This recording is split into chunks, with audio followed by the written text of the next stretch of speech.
This is CBS News Bay Area with Juliette Goodrich. Good evening. We continue to follow the aftermath of a 7.0 quake that hit off the coast of Humboldt County and triggered a brief tsunami warning and some coastal evacuations right here in the Bay Area.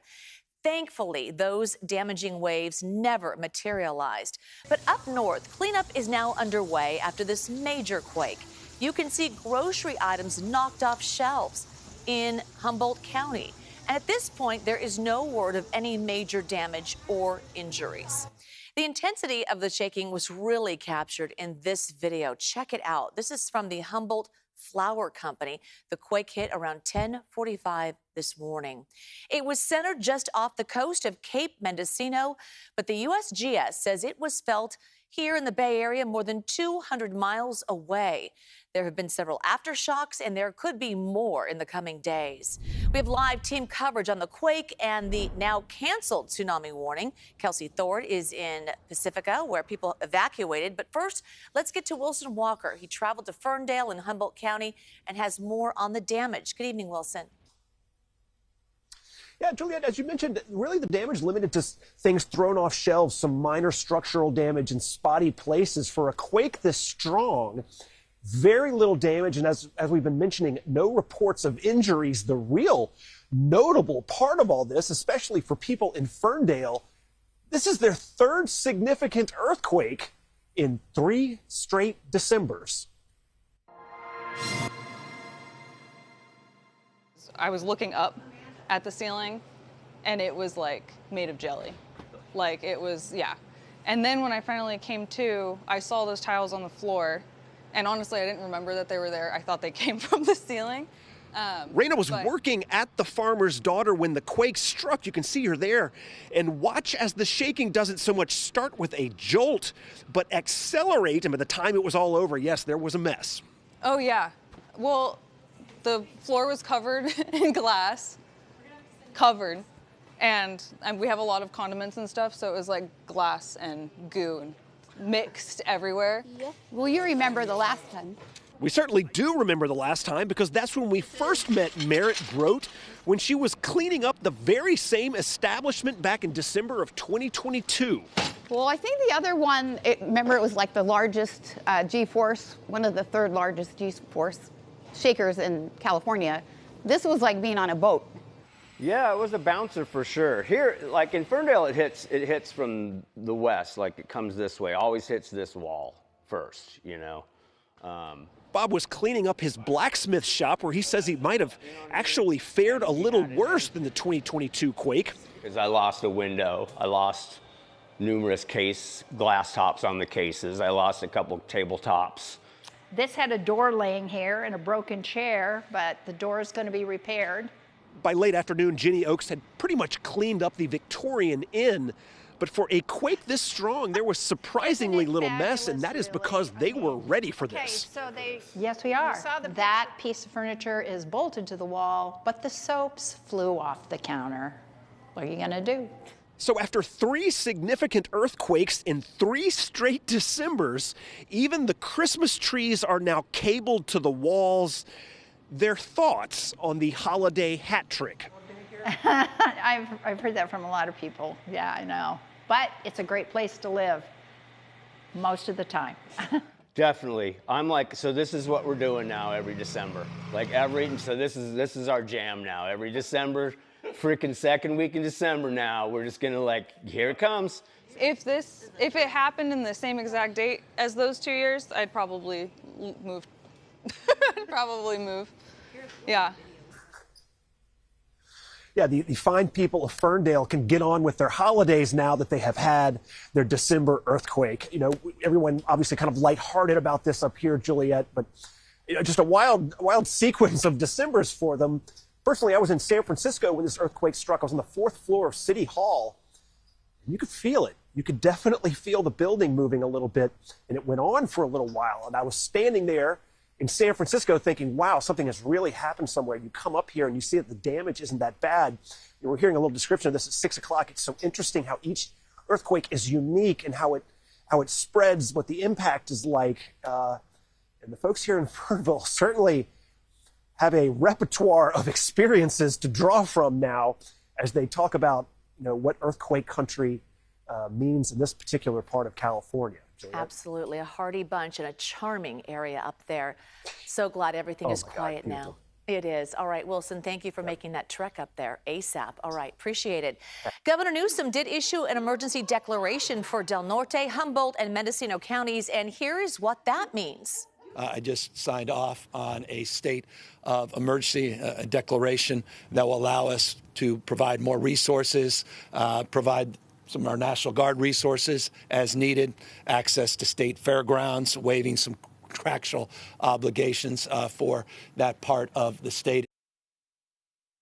So the quake triggered a tsunami warning for the Northern California coast, and that touched off some tense moments for those along the water. In Pacifica, people were told to seek higher ground, causing a major traffic jam on Highway 1.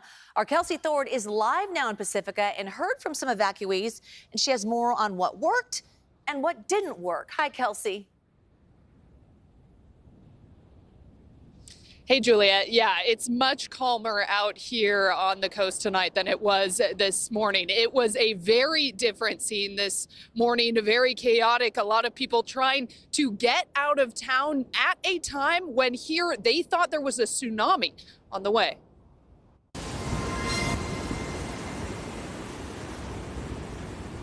Frightening moments for thousands of people in Pacifica as they race to higher ground fleeing the tsunami zone. I grabbed the dog, I grabbed my passport, that's about all I could get my hands on, and then got out, and as I was driving out, the police and fire trucks were blaring down the street with their sirens. Students evacuated from schools closest to the ocean. Our chopper was over Oceana High School as students lined up outside on the football field waiting to be bussed inland.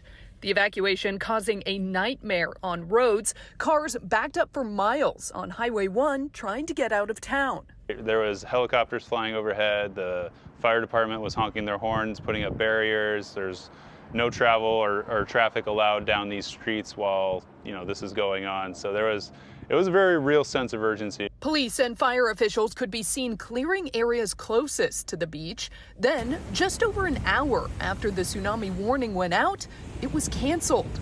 Pacifica Mayor Sue Vaterlaus says that alert was music to her ears. And people have been knocked into garages just from king tides or regular sneaker waves. So with a tsunami, it could have been really bad. Mayor Vaterlaus says the city and county will now be evaluating the evacuation response. She says she knows about the traffic issues getting out and wants to work to improve that. We could use additional freeway services and something to help our freeway, because obviously if it was backed up and something happened, people could have been injured, hurt, anything could have happened. The mayor also says the city's tsunami warning sirens did not go off, causing confusion for some residents who got alerts on their phones but still weren't sure if they should evacuate. The mayor says the county's Department of Emergency Management is in charge of those sirens. It's something that I'm sure they're going to debrief about after all of this is all settled down and decide whether or not those alarms should go off with the warning or not. And the mayor told me that she expects the city will learn more details as to why the county chose not to turn those sirens on in the coming days. It's also worth noting, Juliet, that this mayor that I spoke with, these are actually her last days in office. She says the new mayor's administration comes into office on Monday, so it will be that mayor's job really to look at what happened here today and change anything maybe potentially in the future to better prepare for another tsunami. Yeah, interesting. A lot of conversations and a lot of protocols will be looked at in the next coming days. All right, Kelsey, thank you so much. So many people along San Francisco's Ocean Beach were also told to get to higher ground, just like in Pacifica. Emergency sirens in the city were silent. They were taken offline 5 years ago for security upgrades and were never brought back because of funding issues. Attention, we have tsunami warning. Please evacuate from the Ocean Beach parking lot. First responders used megaphones today, along with Alert SF phone alerts and social media. The Department of Emergency Management says they are working on bringing back the outdoor warning system or possibly a more modern online alternative. So for more now on the tsunami warning and the earthquake itself, let's go to Paul Hagan. He's been looking into all of that all day today. Yeah, so tsunami warning had a lot of people worked up today. Everybody's phone just erupting at 10:55 this morning, but then no tsunami. So a couple of questions. Why wasn't there more damage around Ferndale? And then why wasn't there a tsunami after this earthquake? Let's start with the earthquake itself, which was a magnitude 7 earthquake off the coast of Ferndale in Humboldt County. That's a major earthquake. If this was centered under land, we'd be talking about catastrophic damage, potentially hundreds of millions or even billions of dollars in damage.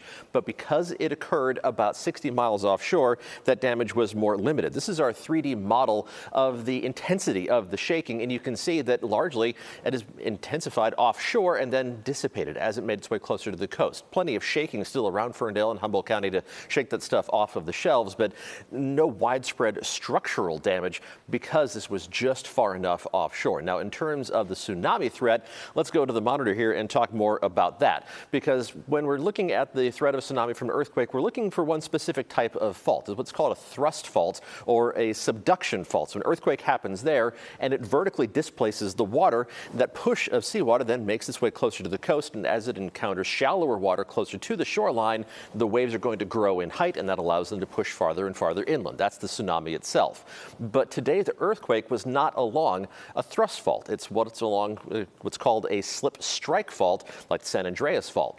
The problem is, where this earthquake occurred, there's 3 different faults that come together. There are 2 slip strike faults and then 1 subduction zone. And as the earthquake happens, the alerts are issued based on the fact that there's a magnitude 6.5 or higher earthquake happening off the coast. They send that out immediately, regardless of what kind of fault it happens along. Now, the problem is that they left that tsunami warning in effect for about an hour.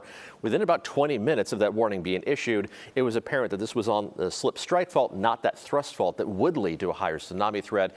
So a lot of people getting really worked up for a long time as that tsunami warning was in effect, when really the threat was apparently not going to come to pass after about 15 to 20 minutes or so. So a lot of people worked up for a longer period of time than was necessary.